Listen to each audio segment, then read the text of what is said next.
കഴിഞ്ഞ ദിവസം വൈകുന്നേരം 6:30 വേൾഡ് മാർക്കറ്റിന് മുന്നിൽ നിന്നും കോലിയക്കോടേക്ക് ബസ് കയറിയ നിഖിലയ്ക്ക് കഴക്കൂട്ടം കഴിഞ്ഞപ്പോഴാണ് ഛർദി ആരംഭിച്ചത്.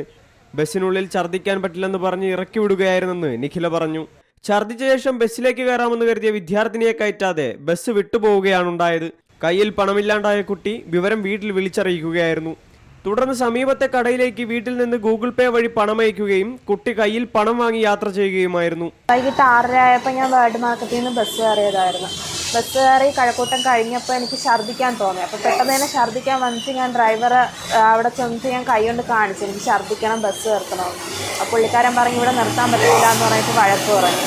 എനിക്ക് കുറച്ച് ഫ്രണ്ടിലോട്ടാക്കിയിട്ട് ഞാൻ ഇറങ്ങിക്കോളാൻ പറയും. ഞാൻ ബസ്സിൽ നിന്ന് ഇറങ്ങി ഛർദ്ദിച്ചപ്പോൾ തന്നെ പുള്ളിക്കാരൻ ഒന്നും നോക്കാതെ ബസ് എടുത്തിട്ട് പോയി. പൈസ ഇല്ലായിരുന്നു.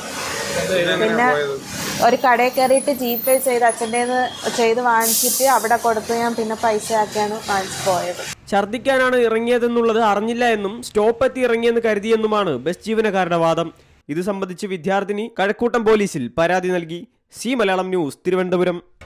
പുതിയ വാർത്തകളും വിശേഷങ്ങളും ഇനി വിരൽ തുമ്പിൽ. എല്ലാ ഡിജിറ്റൽ പ്ലാറ്റ്ഫോമുകളിലും ഇപ്പോൾ സി മലയാളം ന്യൂസ് ലഭ്യം.